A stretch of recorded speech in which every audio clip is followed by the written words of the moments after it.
Сайн байцгаана уу? Та бүхэнд энэ өдрийн мэнд хүргэе. За AI Academy шив болон голом томны хамтран хэрэгжүүлж байгаа National AI Campaign 2026 хөтөлбөрийн хүрээнд 7 дугаар багийнхан маань Smart Report гэдэг веб based application хөгжүүлж байгаа. За энэ аппликейшнийг хэрхэн бүтээх талаар бүтсэн талаар зааврыг хүргье. За тэгэхээр технологийн ер нь багш болгон боловсролын салбарт ажиллаж байгаа хүн болгон технологийн мэдлэг харилцан адилгүй байдаг. Тэгэхээр технологийн мэдлэг заавал тусгайлан шаардахгүйгээр бид нар веб based аппликейшнийг хэрхэн бүтээж болох талаар энэхүү видеогоор та бүхэнд хүргэнэ. За ер нь янз бүрийн аппликейшнийг зохион бүтээхэд үүний түрүүнд зорилго байх хэрэгтэй. Хэрэглэгч нь хэн байх юм? За яаж ажиллах юм гэдэг шаардлагууд байна. За тэгэхээр шаардлагуудаа ингээд урдчлаад манайхан сайхан тодорхойлоод Word дээр ч юм уу биччихнэ.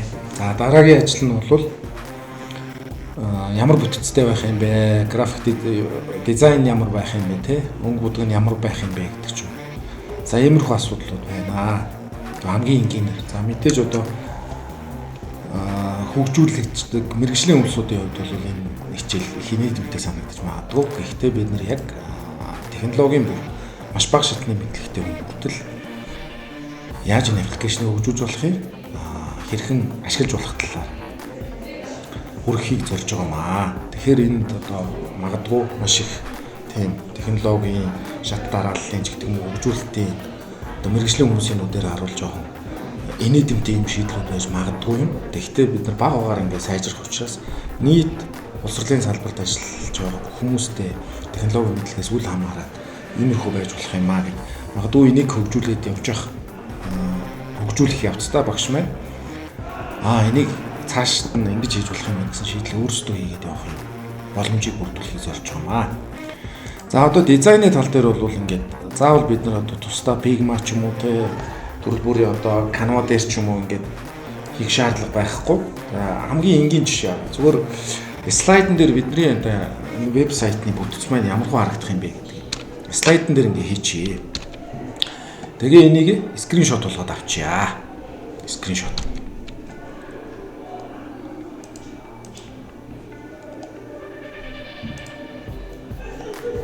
Зя. Өөрөөсөө скриншот хийж болохгүй байна. Тэгэхээр энэ дээр скриншот хийгээд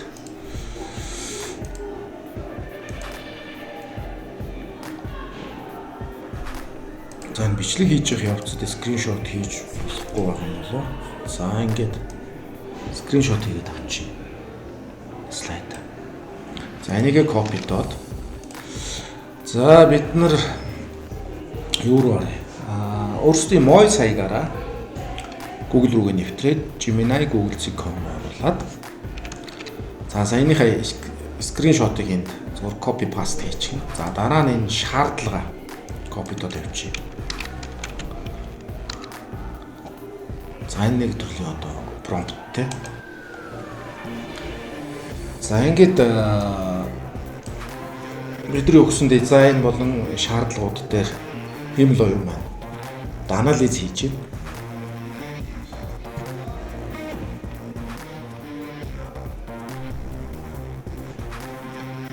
За кодыг эхлээл ингээдлээ.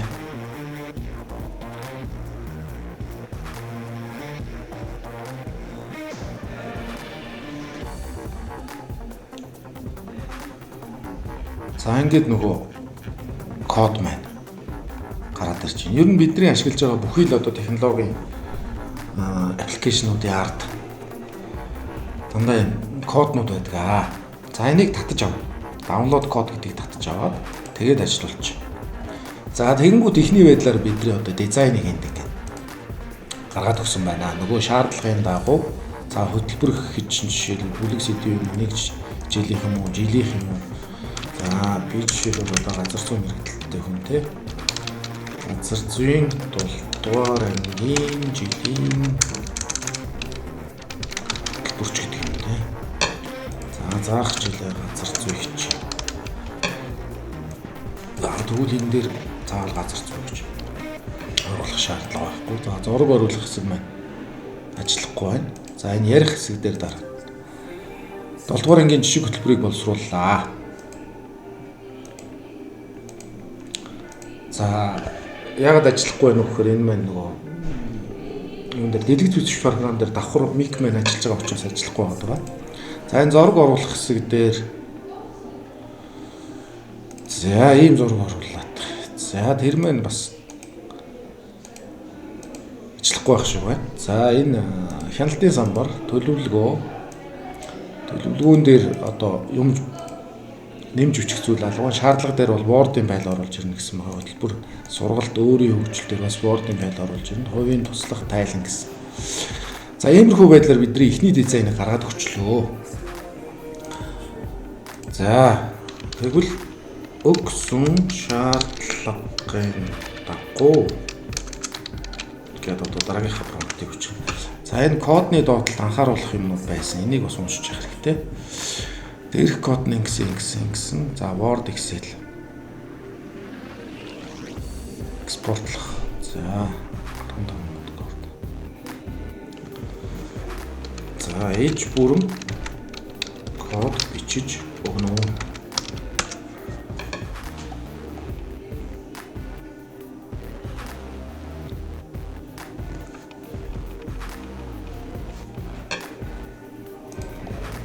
За ингээд дор нь хадгалаад явчихна. Энэ нь бол юм HTML файл гэдэг. Ер нь HTML файл гэж юу юм бэ гэхээр юу ачих. Энэ бол зүгээр юм текст файл гэдэг. Баруун талын тавчаа дараад open with notepad гэдэг ингээд дарах юм бол яг энэ харагдаж байгаа аппликейшны маань ажиллаж байгаа код нь ингээд байж. За энэ HTML бол hypertext юм лээ. гэдэг юм үгийн товчлол.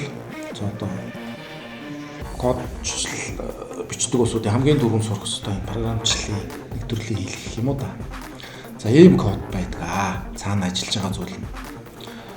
За одоо буцаагаад юу руу оръё.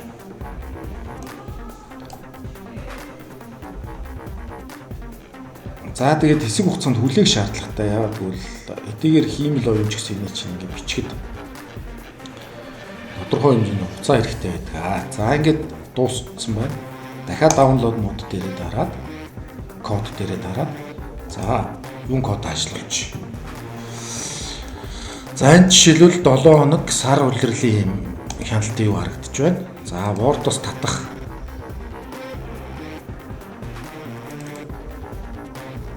За ингээд төлөвлөгөө ороод ирчихин тийм. За Excel руу бас гаргаж болж байна. Нарын хэсэгт нь ус тогтовчнууд ажиллаж байна. Үйл ажиллагаа хамрах хүрээ зорилго хүрдэн гэсэн ийм юутай байх хэвээр ер нь төлөвлөгөө маань. Ер нь шаардлага дээр манайхаа жишээлбэл энэ татах Excel маань ямар баг агуулсан юм гэдгээ биччих юм бол яг энэний чинь даваа ингээд хитрээр үүсгэж өгчнөө. За дараагийнх нь хөтөлбөрийн хувьд заах хичээл ингээд за бичиж тий. Нэг зүйлүүд бичээд үзье. Газар зүй. За нэг хичээл учраас энэ нь одоо 6 цагийн нэг хичээл 6-4 240 минут. За энэ минутаар гэдгийг шаардлага дээрээ бас цагаар гээд оруулчих болно. За газар зүйн зургийн хэрэглээ гэсэн одоо нэг хичээл гэж байна. Суралцахын зорилт нь газар зүйн зургийг амьдралд хэрхэн хэрэглэхэд суралцсан ч гэх юм тийм. За манайхан мэдээж энийг шууд юунасаа суулгаад авчиж болно. Хөтөлбөр төлөвлөгөөний суулгаад авчиж болно. За хөтөлбөр амжилттай бүртгэлээ баруун талд нэг харагдаж байна тийм. За сургалтын хувьд жишээлбэл өнөөдөр би нэг сургалтанд суусан байлаа гэж бодоход за ер нь товчлж тий.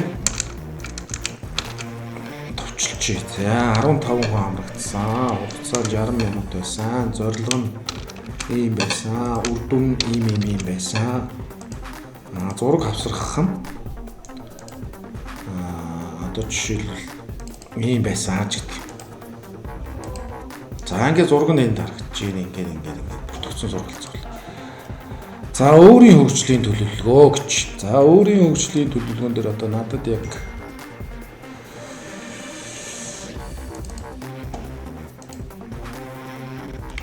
ингээд урдчилсан байдлаар ингээд харагдах нь тий. Тэр өөрийн хөгжлийн төлөвлөгөөг госонд оруулчиад харж ивэл бид нар олон юм оруулах. За хувийн туслах хэсэгт маань таны үрдэх үйл ажиллагаа хөтөлбөрөнд ингэсэн байна. Таны хувийн туслахаа та нэг удаа хичээлийн хөтөлбөр боловсруулж хэдэн удаагийн сурвалж зөвлөх үйл ажиллагааг амжилттай зохиосон байгуулсан байна. Эдгээр үйл ажиллагаанд давхцсан доогоор нийт 15 хэрэглэгчтэй хамрагджээ гэдэг ч юм уу те. За зөвлөмж нь таны бүртгэлээс харахад нэг жижиглэлүүд онголж байна. Цаашид ерөнхий хандлагыг тодорхойлохын тулд ингээд бүлэг сэдв жилийн төлөвлөгөө яагуулгаад илүү анхаарахыг зөвлөж байна гэдэг. За тайлан дээр одоо жишээлбэл ингээд огноо сонгох байдлаар одоо чинь 7 хоногийн байдал нь ч юм уу те. Тайлан бэлтгээд энэ хэвлэгтээр дарахаар PDF-ээр хадгалъя гэх те. За download дотор хадгалчих тийм ээ.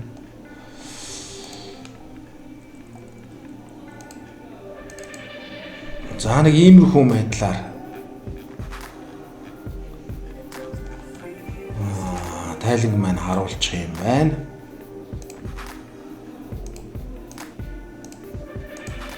За нөгөө хяналтын самбар дээр юу оруулсан тоогоороо. За нөгөө анхны бүтээсэн хэсэг маань юм байна. Мэдээж энэ дээр одоо жишээлбэл хөтөлбөрийн тоот гэдэг ч юм уу графикуудыг нэмэх боломжтой. Одоо 4 хөвч байдаг юм уу 6 ч байдаг юм уу та.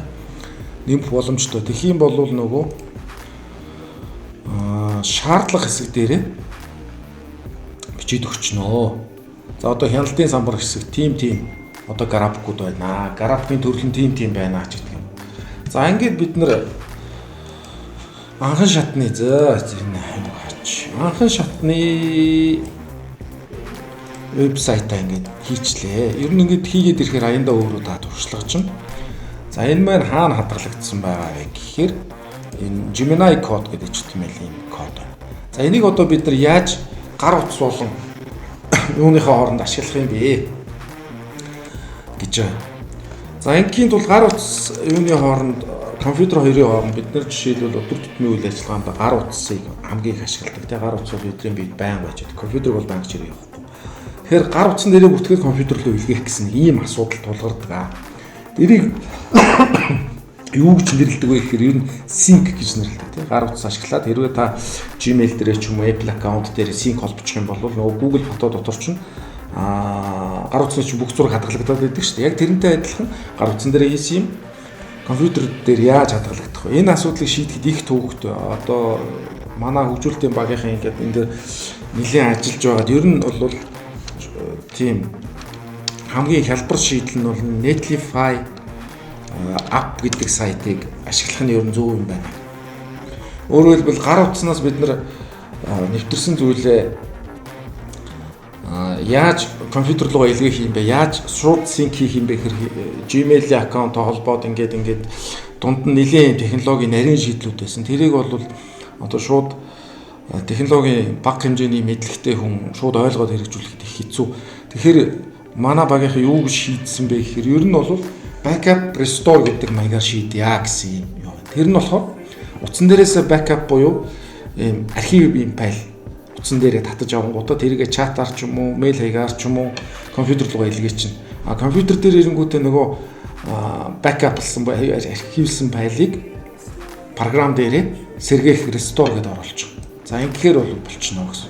За ингээ Netlify Cek.com юу Cek.app руу орохоор юугаар login Google GitLab Bitbucket гэсэн юм сонголтууд байна. Тэгэхээр бид нар заавал шинэ одоо бүртгэл үүсгэх гэдэг шаардлагагүйгээр log with Google гэдээ орчих. Одоо бид нар чинь Moi саягаар орсон байгаа шүү дээ. За тэгэнгүүт одоо upload your project file гэдэг projects хэсгийн projects-ний upload your project file. За энэ дээр browse file to upload гэдэг энэ доор нь бүтгэн бичсэн байгаа шүү. За энэ файл дээр дараад нөгөө HTML байдлаа rename and deploy deploy гэдэг нь одоо задлаад энэ дээр ажиллахад бэлэн болоод харуулж байна гэсэн утгатай. Үг юм уу да. За би өөр яг технологийн нарийн мэргэжлийн хүн биш учраас нэр томьёоны буруу ярьж магадгүй шүү.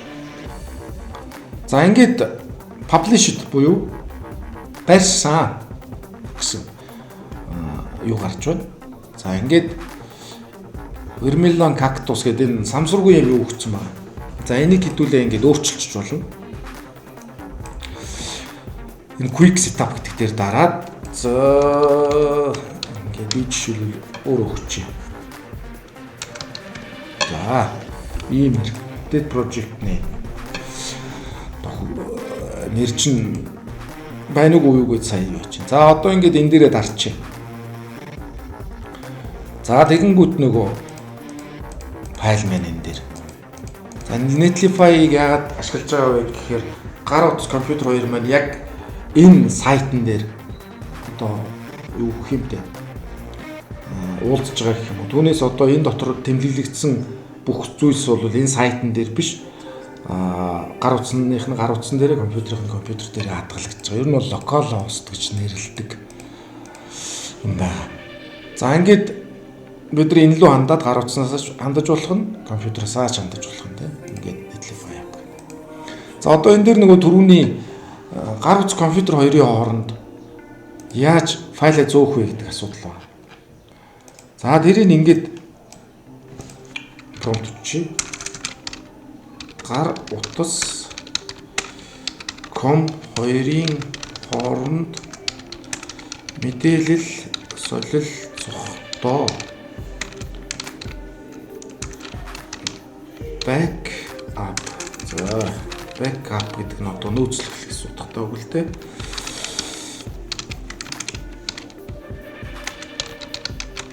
Үүсгэж ашиглая.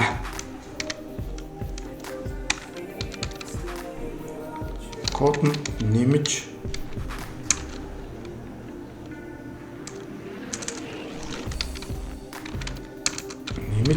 утам кодыг дахин бичнэ. За ингээд одоо промптоо биччихье. За яагаад бүтэн кодыг дахин бичнэ үү гэхээр юу яаж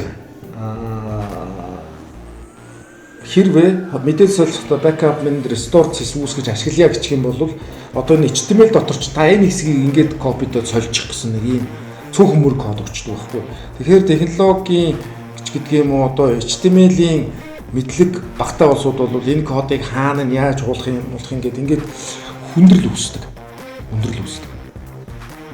Тийм учраас бүтэн код нэхэд.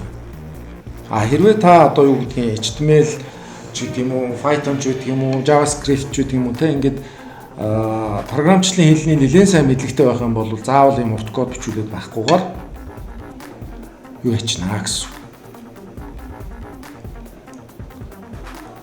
Богинохон код бичүүлж аваад тэрийгээ соличихно гэсэн. За одоо цэсэнд манай яаж гэнэ нөөцлөлт сэргээх гэдэг ингээд ороод ирчих. За гар утсан дээрээс жишээлбэл компьютер руу файл илгээхээр болоход нөөцлөх файл татна гэж. За ингээд татчихлаа. Одоо тэгвэл компьютер дээрээс энэ баг shop notes гэдэг энэ файлыг бид нар чатаар ч юм уу мэйлэр ч юм уу өөрлөгөө илгээч. За хэн нэгэн хүн рүү илгээсэн ч болно л доо. Тэгээ илгээч тэрийгэ татаад авчихна компьютер дээр. Тэгээ notes файл уулах гэдэг дээрээ дараад одоо энд байж гэн те. Энийг open гэдээ дарчих юм бол та өгөгдлийг сэргээхдээ итгэлтэй байна уу гэж. Энэ дээр нэг зүйл байгаа. Өгөгдлийг энэ төхөөрөмж дээрх одоо байгаа бүх мэдээлэл дарагдаж устгах болно гэсэн байна. Тэгэхээр одоо энэ дээр бас нэг шийдэл бичихгүй бол компьютер дээр хэрвээ юм тэмдэглэсэн байх юм бол устдаад ахна шүү дээ. Restore хийхэд com дээр хадгалагдсан бүх файлыг устгах юм байна. Үүнийг устгахгүй зөвхөн нэмэх шаардлагатай. фото бүтнээр нь бичээрэй.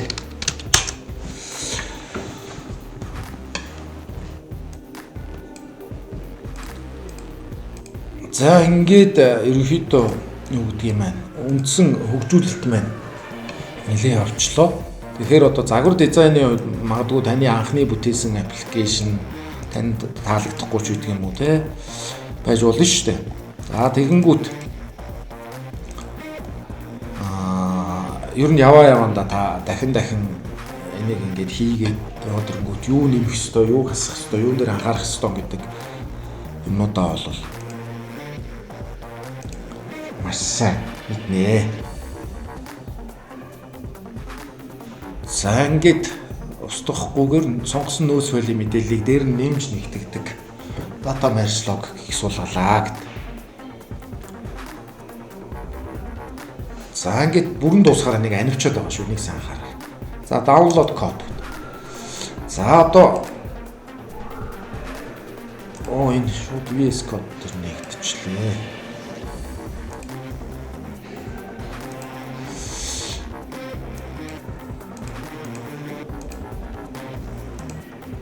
За одоо энэ нөөц файл нэгтгэх гэдгийг дараа.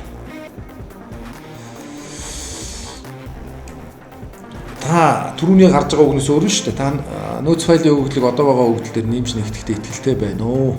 Очоо өгөгдөл устгахгүй гэт. За тэгээд бид нар гар утснаас ирсэн файлыг компьютер дээр ингээд нийлүүлчихвэх нэ. За ер нь бол та зориудаар устгахгүй бол локал буюу компьютер дээр чи хадгалагдаж байгаа. Ер нь яг зүгээр зарим нэг хүмүүсийн хувьд одоо энэ интернет хост буюу тэр нэг Netlify гэдэг энэ сайтад дамжиж байгаа учраас бусад хүмүүс ийшээ ороод миний хувийн мэдээлэл интернет нэвтрэх боломжтой болов уу гэж бодож байгаа.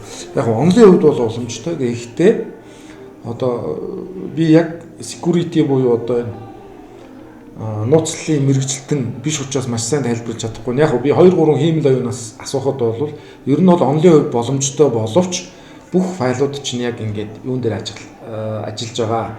Хэрвээ та с ижигтэй гэж үзсэн юм Netlify аппликейшн дээр бол дарахгүй байх хэрэгтэй гэж. Өөрийнхөө хөгжүүлсэн дээр бол та өрөн ихтгэлтэй байж болох учраас янз бүрийн аюул байхгүй гэж харж байна. За одоо хамгийн сүүлийнхээ одоо нөгөө засварлсан энэ кодыг одоо энэ дээр яаж шинжлэх вэ? Одоо дахин хэдүүлээ энэ deploy гэдэг шинэ project үүсгээд байхгүйгээр хуучин project дээр яаж энийг шинжлэх вэ гэхээр project руу орлоо. За энэ project дээр ингээд нэр нь байж байна. Ингээ гараад ирнэ. Энийний доотлын publish гэдгийн дээдл нөгөө browse file to upload гэж байна. За энэ дээр хамгийн сүүлийнх нь нөгөө Gemini-аас татаж авсан файлаа хийгээд rename and deploy гэдэг чинь. За энд uploading буюу юу яаж чинь файлыг чинь татаж чинь. За publish гэхээр энэ бэлэн болчихлоо. Гэсэн үг. За ингээд дараад харъя. За нөгөө нөөцлөлт сэргийгч нь ингээд ороод ирсэн. За ийм маягаар одоо багш нар маань технологийн мэдлэгээсээ үл хамааран за дизайн бол мэдээж айгүй юу байгаа шүү. Ойлгоо. Тархан. Дизайныг бол та бүхэн яаж ч бол өөр хийж болно. За ийм маягаар бол бид нар өөрсдийн гэсэн хувийн туслах web based энгийн аппликейшнийг бүтээж болно. За нэг зүйл байгаа нь гар утсан дээр гар утасныхаа одоо үйлдлийн систем тий iPhone юм уу Android юм уу эсвэл одоо хятадын гар утасны аппликейшнууд чинь юу гар утаснууд чинь бас нэг арай өөр үйлдлийн системтэй байгаад байдаг шиг санаж байна. Тэр үйлдлийн систем дээр нөгөө микрофоны хязгаарлалтууд iPhone дээр бол нөгөө нууцлал сайтай учраас ер нь микрофоныг барагтаа бол ингээд ажилуулдаг юм бэлээ. Тэгээ Android энтер дээр бол тодорхой хэмжээний хязгаарлалтууд байдаг. Тэгэхээр одоо заавал бүх зүйл дээрээ одоо